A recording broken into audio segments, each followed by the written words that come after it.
Good day everyone and welcome to today's webinar.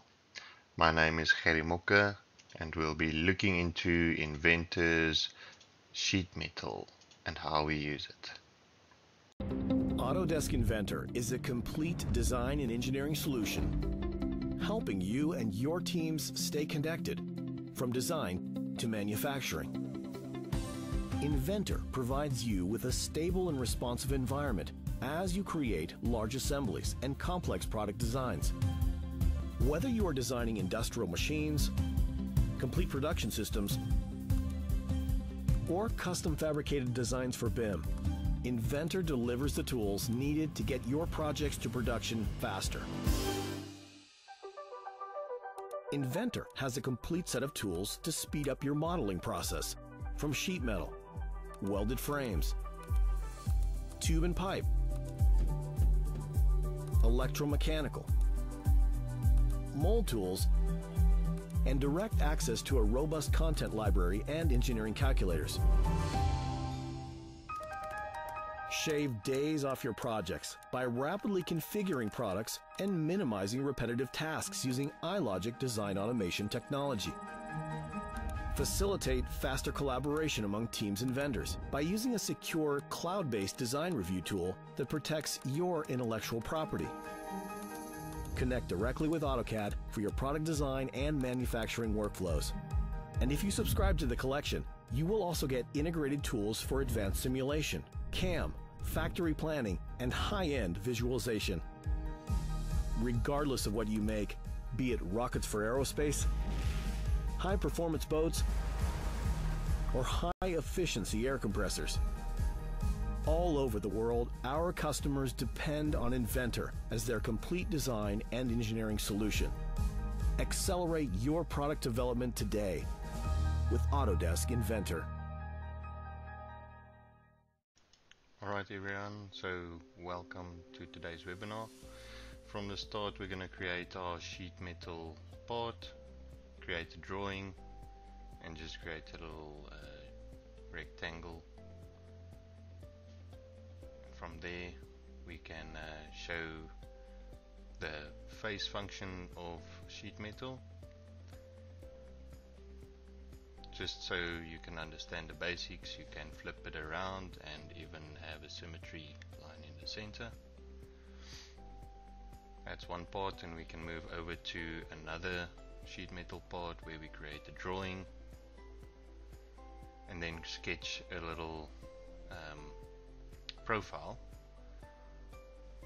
of whatever we need, and then we'll be using one of the sheet metal commands to actually extrude this to the side. Let's just get the dimensions right and constrain it properly. Our contour flange, that's what we're going to use, and then we can specify the distance of our extrude and convert it to a sheet metal.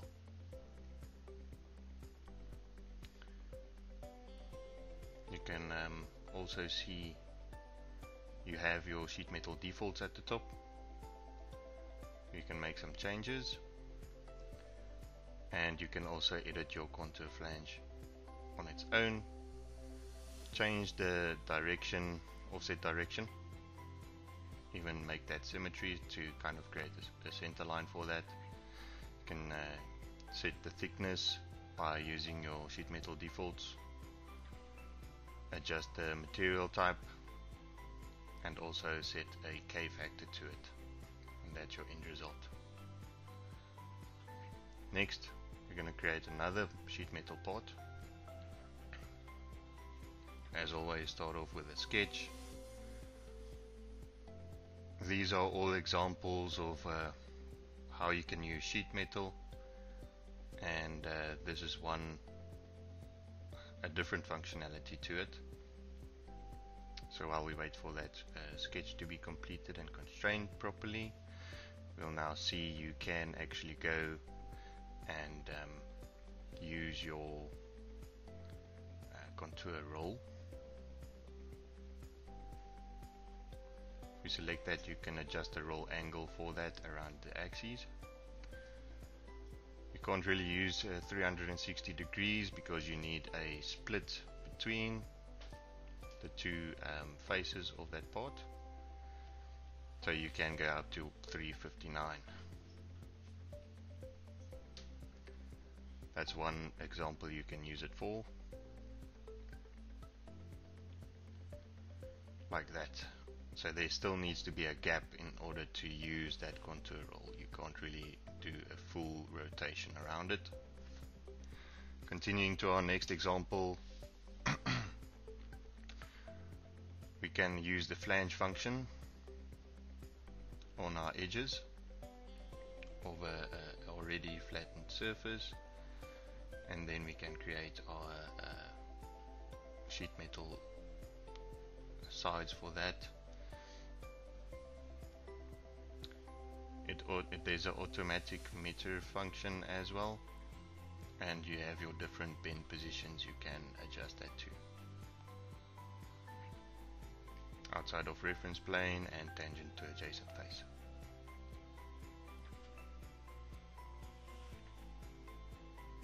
You can also adjust your distance and readjust your edges if you like.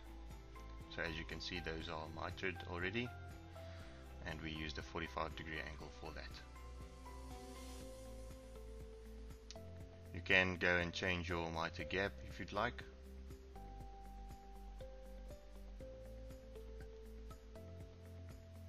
Make that to 0.25.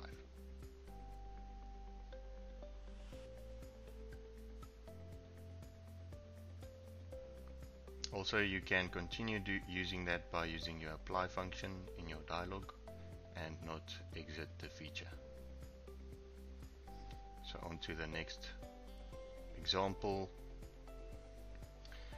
Let's say we have a bit of a part here. We can actually go and create a component inside this assembly and use our sheet metal template for that. You can also set the default BOM structure to normal, phantom, or all the other options you have. Once we do that, we can actually go and start a sketch on the surface of our already created part. And then that's actually a way to make life easier and get a proper scale around that. So once we projected all of our faces, we're just going to create some sketches on this as well for what we are going to use as sheet metal.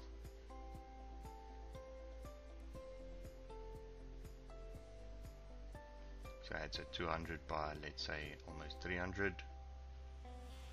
It's just an example.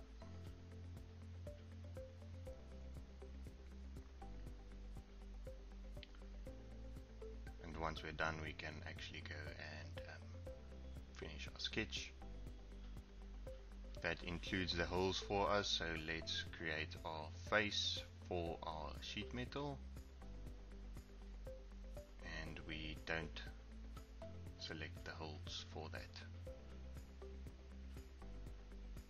Once that's done, we can click on apply, and now we have our initiation or our first sheet metal faces created from a projected geometry.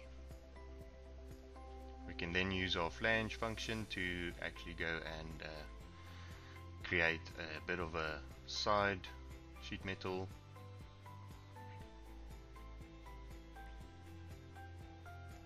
Can do this for both sides.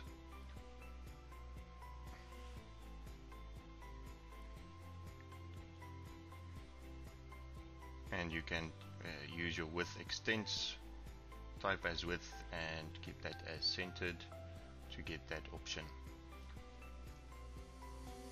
So this is more of an example of how the features work of sheet metal. We do have these in our workshops as well. So once we selected our two faces for that bend, we can actually create the side for that as well. And then we have a complete component inside our assembly. Next we're going to show a bit of a punch feature. Over here we already have a sketch we can use. As you can see, we're going to try and use the extrude function, but this would not work because we are in our sheet metal environment. We can go and create an equation in there to simulate what other options you can use. As you can see, that did not work, so we'll just go and make our sketch visible.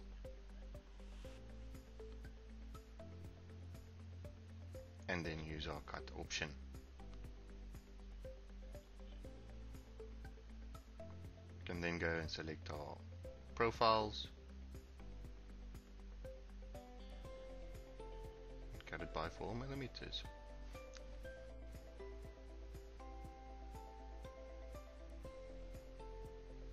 Once that is done, we can clean it up with a few fillets, select our 2 edges, and create a nice punch for us.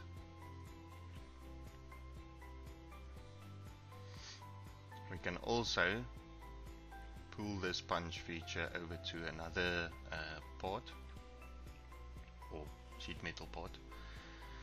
So we're going to add a point and then add a few dimensions to that. Finish our sketch.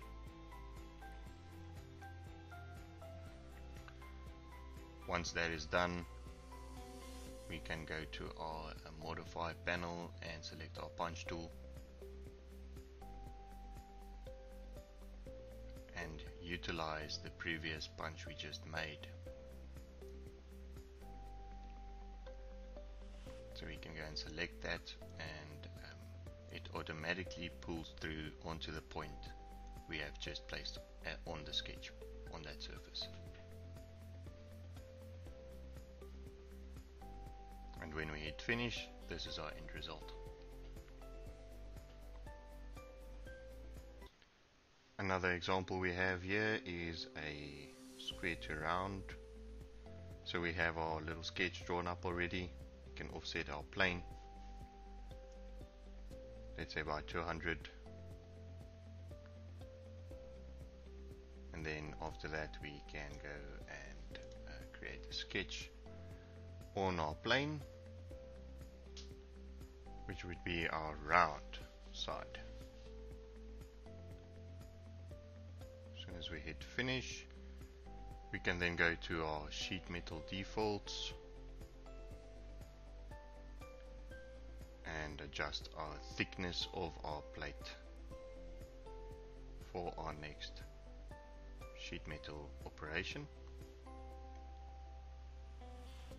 We can select our lofted flange option. We can then select our 2 profiles, and we have another option which is creating a new solid for that. You can use die formed or converge.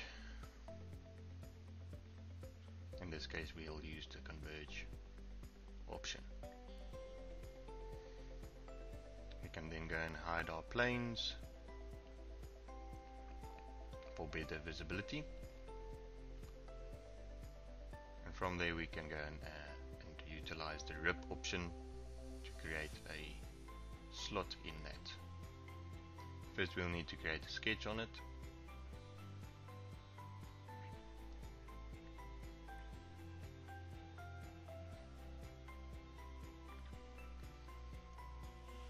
So we can select the single point option in our rip, select our face and our point, and it will do it automatically. You can also add a gap value to that. Once that is done, everyone wants a nice flat pattern, so we can go and create a flat pattern from this.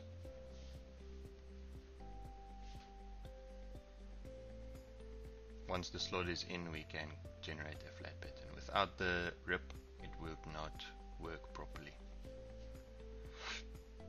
On to our next example. We have a mounting bracket.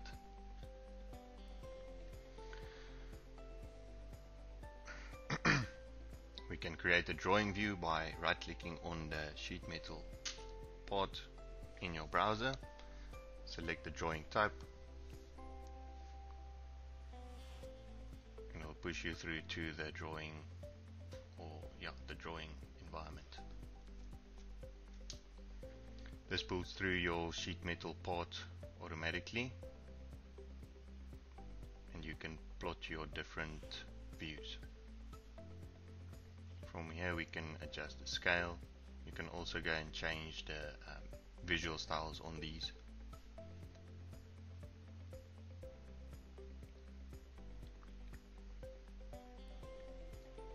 You can also place another view if you'd like. This would be a flat pattern of that. Just select the option in there and we have our flat pattern in our sketch. From there we can go and create some annotations on our flat pattern. So we can go to our feature notes, select bend and select the lines of the bends to add bend annotations. You can also select our punch feature under feature notes and select these holes or punch holes and they will automatically annotate with their information.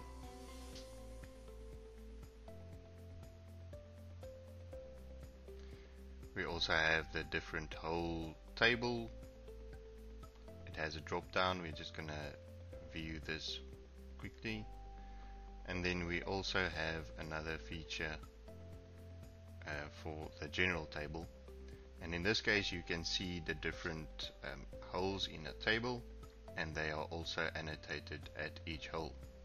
So speaking of the general table, you can go and select the general table in your ribbon under tables. Remember to select your view and then place your table anywhere in your sketch. Remember to remove your bend annotations as your tables automatically populate the lines with whatever you require. Thanks guys for watching. That's everything of the webinar. I hope you enjoyed it. It's been an interesting video. It's been quite quick as well, so I hope everyone got what they needed and understood what was going on.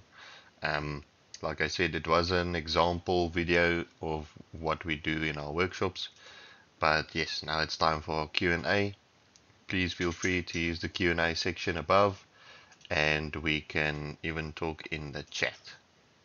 I'm just going to give a few moments for anyone to put their questions in the chat or so we can address that accordingly. Let's stay in touch, guys.